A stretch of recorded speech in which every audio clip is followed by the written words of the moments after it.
კარდიოვასკულური დაავადებები მთელ მსოფლიოში სიკვდილიანობის წამყვანი მიზეზია და ის საერთო სიკვდილობის 31%-ს შეადგენს. ყოველ 33 წამში ერთი ადამიანი იღუპება კარდიოვასკულური დაავადებით.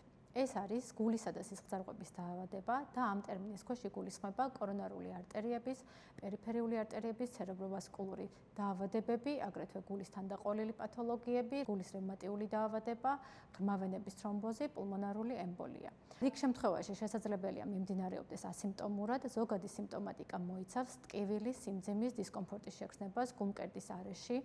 აგრეთვე შესაძლებელია იყოს ჰაერის უკმარისობა, ქოშინი, ადვილად დაღლა ფიზიკური დატვირთვის დროს, თავბრუსხვევა, გონების კარგვის ეპიზოდი. რისკ ფაქტორები შესაძლებელია დავყოთ ორ ჯგუფად: მოდიფიცირებადი და არამოდიფიცირებადი. მოდიფიცირებადი ეს არის ფაქტორები, რომელზეც ჩვენ შეგვიძლია გავლენის მოხდენა, როგორიც არის არტერიული ჰიპერტენზია, შაქრიანი დიაბეტი, ალკოჰოლის, თამბაქოს, ნარკოტიკის მოხმარება. არამოდიფიცირებადი ეს არის ასაკი, სქესი, გენეტიკური წინასწარგანწყობა. რისკ ფაქტორების სკრინინგი შესაძლებელია მოხდეს ოპორტუნისტულად ან სისტემატურად. ოპორტუნისტული გულისხმობს, როდესაც არ გვაქვს წინასწარგანცასწრული სტრატეგია და რისკების შეფასება ხდება, როდესაც პაციენტი სხვა მიზეზით მიდის ექიმთან. სისტემატური კი ტარდება ზოგად პოპულაციაში ან მიზნობრივ ქვეკატეგორიაში პაციენტებში, რომელთაც აქვთ შაქრიანი დიაბეტი ან გულსისხლძარღვთა სისტემის დაავადების ოჯახური ისტორია.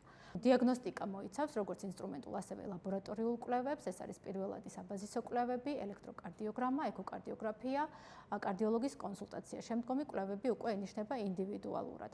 მკურნალობაში მნიშვნელოვანია პაციენტის დამყოლობა, რაც გულისხმობს ცხოვრების წესის შეცვლას, რისკ ფაქტორების შემცირებას, აგრეთვე მედიკამენტურ თერაპიას და საჭიროების შემთხვევაში სხვადასხვა ინტერვენციულ თუ ქირურგიულ ჩარევებს. ადრეული დიაგნოსტიკის, სწორი მენეჯმენტის და სწორი მკურნალობის შემთხვევაში ამ დიაგნოზის მქონე მრავალი პაციენტი აგრძელებს სრულყოფილი ცხოვრების წესით ცხოვრებას.